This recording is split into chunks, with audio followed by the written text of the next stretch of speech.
अच्छा, एक कपड़ा मेरे पास ये है, ये जो है ना ये स्टार शाइन के अंदर है और इसमें डिफरेंट कलर हैं। कलर स्कीम में आपको भेज देता हूँ जो अभी मेरे पास अवेलेबल हैं। ये चूँकि मिड सीज़न के लिए है और विंटर में भी कुछ लोग यहाँ पे लेते हैं, लेकिन यूके में ज़्यादा ये लोग मुझसे लेके जाते हैं। ये कलर है और इसके साथ साथ ये जो मैंने आपको भेजा है कलर स्कीम, जो मोटी कॉटन वाला मैंने आपको भेजा है, ये वाला चीज़ ये लोग ज़्यादा लेके जाते हैं। इसमें कलर स्कीम मैंने आपको भेज दी है और इसके साथ साथ है एक वाइट सूट जो है ना वो इस तरह का, ये जो है ना ये लोग लेके जाते हैं ज़्यादातर, जो यूके में यहाँ पे मेरे पास जो कस्टमर है ना वो जो यहाँ से लेके जाते हैं। तो ये वाइट कलर के अंदर, तो इसमें अंदर कोई अगर आपको पसंद है तो ये मैं आपको जो है ना भेज देता हूँ। ये जो वाशन वेयर है, ये स्टारशन वाशन वेयर, इसके कलर स्कीम भी मैं आपको भेज देता हूँ, ठीक है ना। तो इसके अंदर भी एक अच्छी कलर स्कीम है जो आपको वहाँ पे, और इसके साथ साथ एक और सूट है वो मैं आपको दिखा देता हूँ।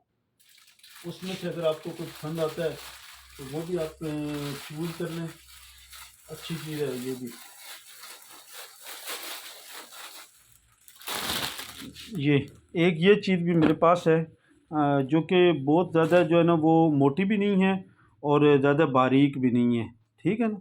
परिनल वूल के अंदर ये कपड़ा था, ये दे इस तरह का कपड़ा है ये बहुत ज़्यादा मोटा भी नहीं है और बहुत ज़्यादा बारीक भी नहीं है, दरमियाने वाले सीज़न का है। इसकी भी कलर स्कीम में भेज देता हूँ और इसकी भी कलर स्कीम में मैं आपको भेज देता हूँ। ये बहुत ज़बरदस्त कपड़ा है, क्लास की चीज़ है। इंशाल्लाह अज़ीज़ आप पहनेंगे तो इसकी शाइनिंग बिल्कुल भी नहीं जाएगी और देर पा चीज़ है, ये बहुत अरसे तक चलने वाली चीज़ है। तो मैं ज़ाती तौर पे जो आपको रिकमेंड करूँगा वो ये रिकमेंड करूँगा कि एक तो आप ये स्टारशन जो वाशन वेयर इसके अंदर सेलेक्ट कर लें, इसके अंदर आप सेलेक्ट कर लें और इसके अंदर आप सेलेक्ट कर लें ये जो मोटी कॉटन है। और अगर कोई और मतलब एक्स्ट्रा करना है तो ये जो है ना बोस्की का एक सूट कर लें। Thank you so much.